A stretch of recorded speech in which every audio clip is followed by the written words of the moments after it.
kind of leading on that point, I wanted to ask you too, like, what was one of your favorite locker room moments that you've had within your career, whether it be a Titans moment or just throughout your career? I see the smile on his face. I know he would say something funny. Because I'm trying to think which ones I can tell y'all. Yeah, man. We know you got a whole. Give us the best. We don't care on this. I mean, as long as it ain't disrespectful. I don't want to throw nobody under the bus because some of my, like, probably my funniest shit will probably be some shit I can't say. So I'm a. As long as it ain't vulgar, man, you good, bro. Yeah, don't get yourself in trouble. Names, yeah, you can use names. I'll probably go with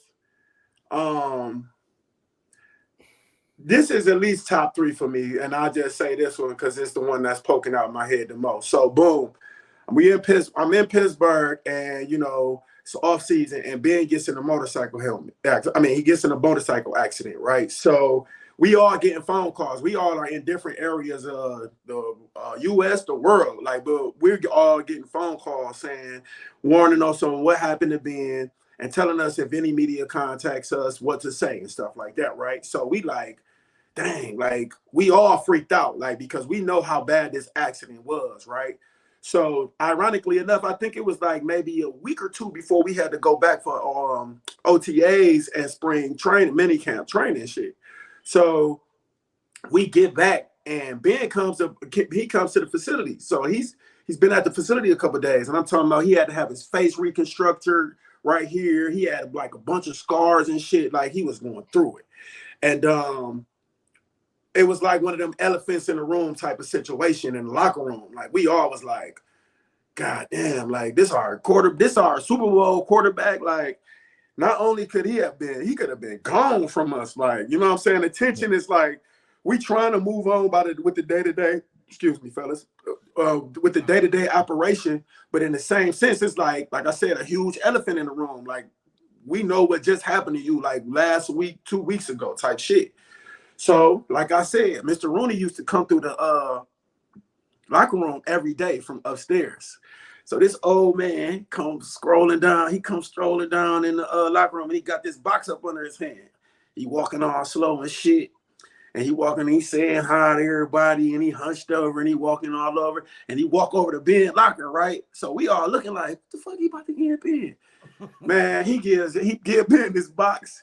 Ben opened up this box and looked at it just with a straight face, like, and he opened up the box, man. He gave Ben this goddamn motorcycle helmet that had a Pittsburgh Steelers logo on it. Said, I want you to wear this when you driving your car, man. We lost it. Like we had lost it because like for him to be the one to break the tension in the locker room and address the elephant in the room. Like we lost it. Like it was hilarious as hell. But I've seen shit from, man, we had a player at Tennessee set his big speakers up, and I hope he see this. I ain't gonna tell his name. He had these big ass house speakers, right?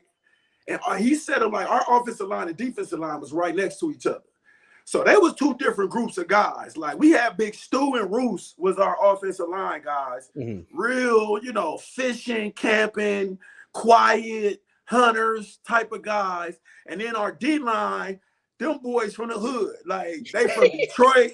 They from, you know what I'm saying? They from the hood. Them boys from the hood. So they was beefing one day and shit. So one of the D-linemen, that was his speakers. He brought his speakers in there, and like he set his speakers up by their shit, like they lockers, and so he was playing his music loud. The offensive lineman went, and they brought their speakers in there that was bigger, right? Man, they brought their speakers in there, was bigger, and forced their shit at the D-line. Man, one of the D linemen seen their speakers when we came in from practice and heard that music they was playing. He come in and cut their speaker cords. Oh man! I was sitting there like, I was like, oh my god! Like after that, we wouldn't allow no more music in the locker room because them boys about to fight over that. They was about to fight.